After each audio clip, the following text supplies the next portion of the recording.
Argentina referee কিনে, FIFA কিনে, বিশ্বকাপও কিনে, এমন ন্যারেটিভ ছড়ানো হয়েছিল পুরো বিশ্বকাপ আসর জুড়ে। কিন্তু আজ আপনাকে ফাইনাল ম্যাচের রেফারি নিয়ে বেশ কয়েকটা ভিডিও দেখাবো, যা দেখলে আপনি সহজেই বুঝতে পারবেন ফাইনাল ম্যাচে রেফারি কতটা পক্ষপাত দুষ্ট সিদ্ধান্ত নিয়েছিলেন, এমনকি নিয়ম পর্যন্ত ব্রেক করেছেন। এনজো ফার্নান্দেসকে যে রেড কার্ড দেখানো হয়েছিল, এর চেয়ে গুরুতর ফাউল করেও স্পেনের খেলোয়াড়রা কেন কার্ড দেখেননি? এই প্রশ্নের জবাব আছে আপনার কাছে। এই যে ভিডিওটি দেখুন, লিওনেল মেসি বল নিয়ে সামনের দিকে মুভ করতে যাবেন, ঠিক সেই সময় পেছন থেকে স্পেনের খেলোয়াড় অ্যালেক্স যেভাবে কনুই দিয়ে লিওনেল মেসিকে আঘাত করেছিলেন, এটার ওজন আসলে কতটা ছিল আপনি বলুন তো?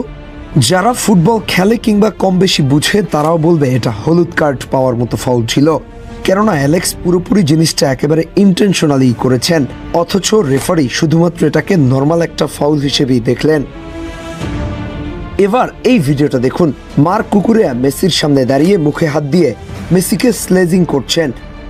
এবারের বিশ্বকাপের নিয়ম অনুযায়ী কোনো খেলোয়াড় যদি প্রতিপক্ষ দলের খেলোয়াড়ের সামনে মুখ ঢেকে কথা বলে, তাহলে সে রেড কার্ড দেখবে। কিন্তু এই যে কুকুরেয়া মুখ ঢেকে কথা বলল, অভিযোগ দেওয়া সত্ত্বেও রেফারি সেটিকে আমলে নেয়নি, একবার ভিআর চেক করারও দরকার মনে করেনি। এটা কি ফিফার রুলস ব্রেক করেনি? আচ্ছা চিন্তা করেন তো, এই কাজটা আর্জেন্টিনার কেউ একজন করলেন, এতক্ষণে ফেসবুক পাড়ায় গন্ডগোল লাগিয়ে যাইতো, অথচ ঐক্যজোট সমর্থকদের চোখে এগুলো পড়বে না। এবার মেসিকে করা এই ফাউলটা দেখুন, বল কোথায় আর মেসিকে মারা হলো কোথায়?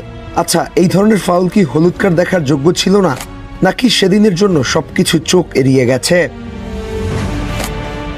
এনজো ফার্নান্দেসকে যে প্রথম হলুদ কার্ডটা দেখানো হলো, সেটা আরেকবার ভালো করে দেখুন তো।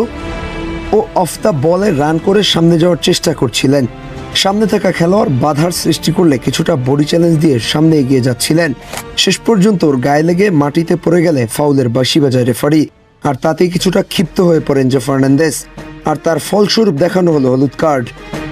এরপর দ্বিতীয় হলুদ কার্ড, সেটাও এনজো ফার্নান্দেস আগে প্রেস করেনি, বরং ও এসে ওর সাথে লাগাই দিল, রেফারি সেটাকে সেকেন্ড ইয়েলো দেখালো। হাই সেলুকাস! এই ম্যাচের পরে আর সেই ধরনের বিশেষজ্ঞদের খুঁজে পাওয়া যায়নি, যারা শুধুমাত্র আর্জেন্টিনাকে রেফারি কিনে, ফিফা কিনে বলে ছোট করত। এখন তাদের কাছে সবকিছুই ফেয়ার। এখন আপনারাই বলেন, এই ম্যাচে রেফারি আসলে কতটা